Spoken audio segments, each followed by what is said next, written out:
Hello guys आपण को स्वागत करछि स्टूडेंट एजुकेशन। आज आम पंचम श्रेणी छात्र एल्स एंड और एल्स विषयटी आनीछु।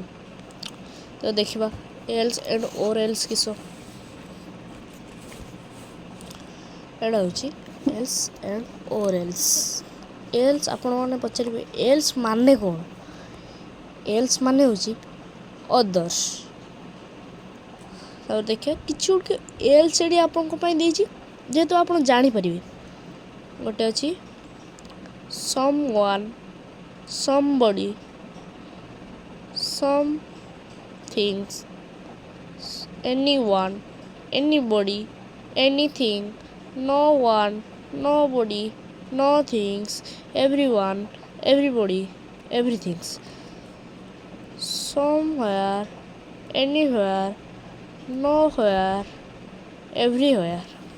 ठीक है तापर से किसी गोटे वाक्य देखते वाक्य ये वाक्य गुड़िक दुई प्रकार अच्छी someone else somebody else दुई प्रकार लिखते हो someone else somebody else दुई प्रकार आप गोटे लिखे ना अधा मार्क मिले आप शिखी पारे।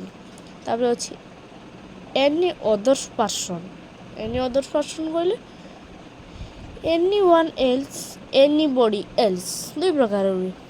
तापर नो नो अदर्स पर्सन किस हम no one else nobody else दुई प्रकार। तापर एनी अदर्स थिंग्स मन any things else no others things equal to nothing else everything is equal to everything else। okay clear है? You will have to ask some others person बोले some others देखिए others कहले some one person को आवे नवा देख पड़ते some one person को आवे नवा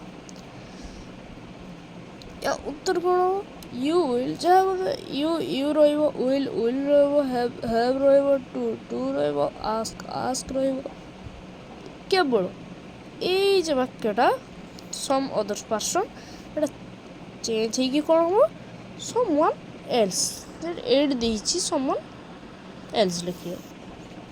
तापर सेकंड गोटे देखिए are you going to any other place school to कते हो are you going to anywhere else कहले एनी अदर्स एनी अदर्स कहले कौन बुझे एनी अदर्स कहले एनी फेयर को बुझेगा एनी फेयर को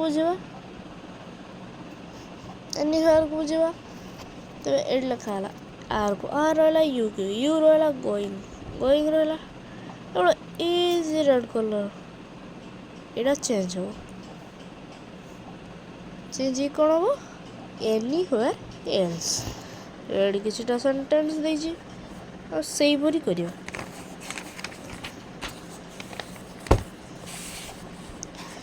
ए क्वेश्चन गुड़िक आपन को मो टास्क दूची आपण माने बहुत सादा 3 नंबर करके आनिबे 3 नंबर करके आनिबे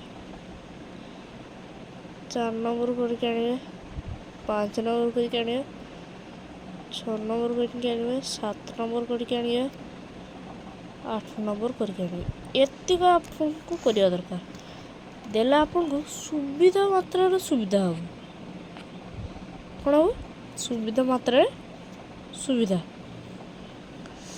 एतिक आप कर सारा पर आपन जदि किछि भी डाउट रही बुझले जदि किछि भी डाउट रही तेरे मत पचारतु कमेंट बॉक्स खोला कमेंट करूँ।